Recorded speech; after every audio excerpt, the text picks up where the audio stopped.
An aortic aneurysm is a general term for an enlargement of the aorta to greater than 1.5 times normal size. While the cause of an aneurysm may be multifactorial, the end result is an underlying weakness in the wall of the aorta at that location.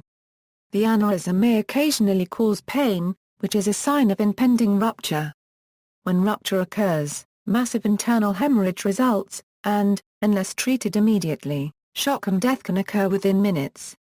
Classification: aortic aneurysms are classified by their location on the aorta. An aortic root aneurysm, or aneurysm of the sinus of Valsalva. Thoracic aortic aneurysms are found within the chest. These are further classified as ascending, aortic arch, or descending aneurysms. Abdominal aortic aneurysms, AAA, or triple A, the most common form of aortic aneurysm, involve that segment of the aorta within the abdominal cavity. Thoracoabdominal aortic aneurysms involve both the thoracic and abdominal aorta. There are other classifications that might help treatment. Signs and symptoms. Most intact aortic aneurysms do not produce symptoms. As they enlarge, symptoms such as abdominal pain and back pain may develop. Compression of nerve roots may cause leg pain or numbness. Untreated, aneurysms tend to become progressively larger, although the rate of enlargement is unpredictable for any individual. Rarely, clotted blood which lines most aortic aneurysms can break off and result in an embolus. Aneurysms can be found on physical examination. Medical imaging is necessary to confirm the diagnosis and to determine the anatomic extent of the aneurysm. In patients presenting with aneurysm of the arch of the aorta, a common sign is a hoarse voice from stretching of the left recurrent laryngeal nerve, a branch of the vagus nerve that winds around the aortic arch to supply the muscles of the larynx. Abdominal aortic aneurysm. Abdominal aortic aneurysms are more common than their thoracic counterpart. One reason for this is that elastin, the principal load-bearing protein present in the wall of the aorta, is reduced in the abdominal aorta as compared to the thoracic aorta. Another is that the abdominal aorta does not possess vasa vasorum, the nutrient-supplying blood vessels within the wall of the aorta. Most AAA are true aneurysms that involve all three layers. The prevalence of AAAs increases with age, with an average age of 65-70 at the time of diagnosis. AAAs have been attributed to atherosclerosis, though other factors are involved in their formation. The risk of rupture of an AAA is related to its diameter. Once the aneurysm reaches about 5 cm, the yearly risk of rupture may exceed the risks of surgical repair for an average risk patient. Rupture risk is also related to shape. So-called fusiform aneurysms are considered less rupture-prone than circular aneurysms, the latter having more wall tension in a particular location in the aneurysm wall. Before rupture, an AAA may present as a large, pulsatile mass above the umbilicus. A bruit may be heard from the turbulent flow in the aneurysm. Unfortunately, however, rupture may be the first hint of AAA. Once an aneurysm has ruptured, it presents with classic symptoms of abdominal pain which is severe, constant, and radiating to the back. The diagnosis of an abdominal aortic aneurysm can be confirmed at the bedside by the use of ultrasound. Rupture may be indicated by the presence of free fluid in the abdomen. A contrast-enhanced abdominal CT scan is the best test to diagnose an AAA and guide treatment options. Only 10–25% of patients survive rupture due to large pre- and post-operative mortality. Annual mortality from ruptured aneurysms in the United States is about 15,000. Most are due to abdominal aneurysms, with thoracic and thoracoabdominal aneurysms making up 1% to 4% of the total. Risk factors: CAD, hypertension, hypercholesterolemia, hyperhomocystinemia, elevated C-reactive protein, tobacco use, peripheral vascular disease, Marfan syndrome, Ehlers-Danlos type 4, bicuspid aortic valve, syphilis, pathophysiology.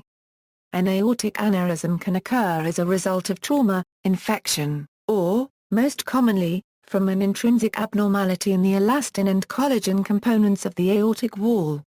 While definite genetic abnormalities were identified in true genetic syndromes associated with aortic aneurysms, Both thoracic and abdominal aortic aneurysms demonstrate a strong genetic component in their etiology. Prevention. The risk of aneurysm enlargement may be diminished with attention to the patient's blood pressure, smoking and cholesterol levels. There have been proposals to introduce ultrasound scans as a screening tool for those most at risk, men over the age of 65. The tetracycline antibiotic doxycycline is currently being investigated for use as a potential drug in the prevention of aortic aneurysm due to its metalloproteinase inhibitor and collagen-stabilizing properties. Screening for an aortic aneurysm so that it may be detected and treated prior to rupture is the best way to reduce the overall mortality of the disease. The most cost-efficient screening test is an abdominal aortic ultrasound study. Noting the results of several large, population-based screening trials, the U.S. Centers for Medicare and Medicaid Services now provides payment for one ultrasound study in male or female smokers aged 65 years or older. Treatment options. Surgery is the definite treatment of an aortic aneurysm. Medical therapy is typically reserved for smaller aneurysms or for elderly, frail patients where the risks of surgical repair exceed the risks of non-operative therapy. Medical therapy of aortic aneurysms involves strict blood pressure control. This does not treat the aortic aneurysm per se, but control of hypertension within tight blood pressure parameters may decrease the rate of expansion of the aneurysm.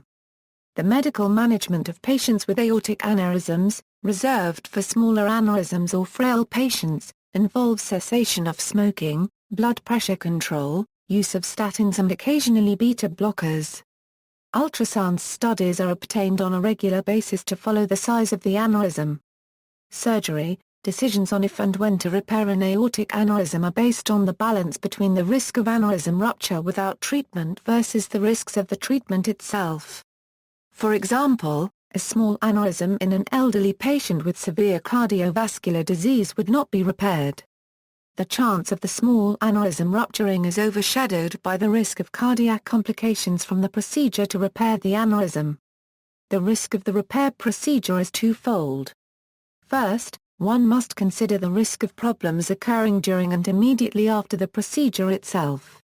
Second, however, one must also take the effectiveness of the procedure into account. Does the procedure effectively protect the patient from aneurysm rupture over the long term? And, is the procedure durable so that secondary procedures, each with their own attendant risks, are not necessary over the life of the patient? These issues attain importance and should be considered when making a choice between different treatment options.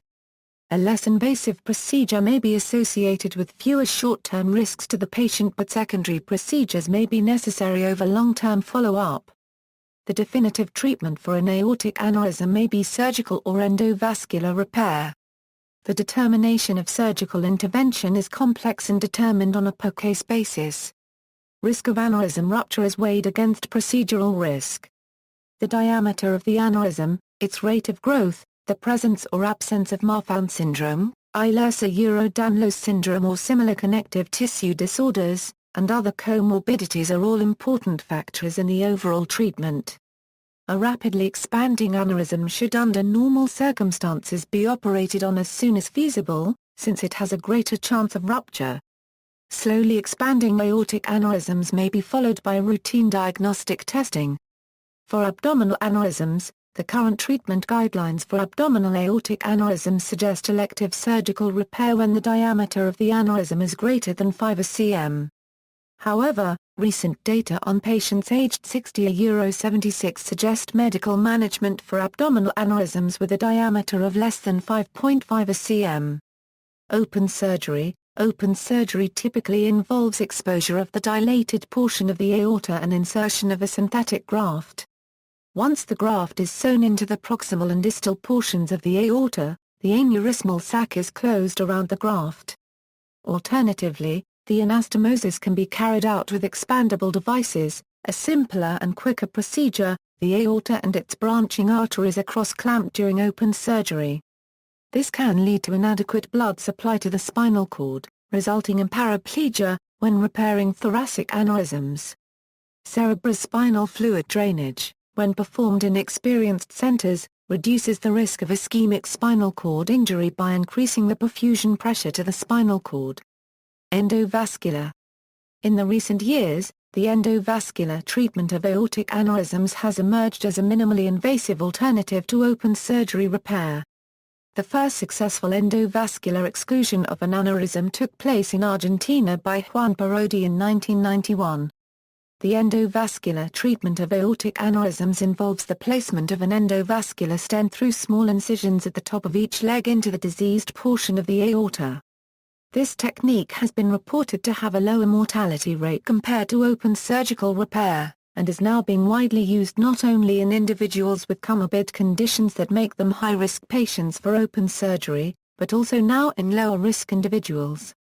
There have also been many reports concerning the endovascular treatment of ruptured AAA, which are usually treated with an open surgical repair due to the time constraints and the time it takes to obtain imaging studies and prepare the patient for an endovascular repair. Mid-term results have been quite promising. However, due to the time frame of the emerging, the long-term benefit of the EVAR procedure against open surgery has not yet been identified. In spite of aneurysms having been treated by endovascular techniques in virtually all aortic segments, better than open aortic repair results were statistically documented only in uncomplicated, elective descending thoracic and infrarenal aorta. Moreover, recent USA nationwide inpatient sample data 2006 a 2007 review of isolated descending thoracic aorta aneurysm cases showed that only 23% of ideal candidate underwent to TEVAR, the remaining 77% still underwent open surgical repair. Although results were better with TEVAR than with OAR, it is clear that still the vast majority of thoracic aortic aneurysms is treated by standard open repair. The endoluminal exclusion of aortic aneurysms has seen a real revolution in the very recent years. It is now possible to treat thoracic aortic aneurysms, abdominal aortic aneurysms and other aneurysms in most of the body's major arteries using endovascular stents and avoiding big incisions. Still, in most cases the technique is applied in patients at high risk for surgery as more trials are required to fully accept this method as the gold standard for the treatment of aneurysm. See also, aortic dissection, Cardarelli's sign, references. Bibliography, Sitsi N, Mellors N, Lazaridis J, al endovascular AAA repair with the aortomonoiliac endofit stent graft, 2 years experience. J. Endovosk there 12, 280 7 doi, 10.1583/04-1474.1. PMIDA 15,943,502. External links, Vascular Medicine information for experts and laypersons regarding vascular medicine and related diseases.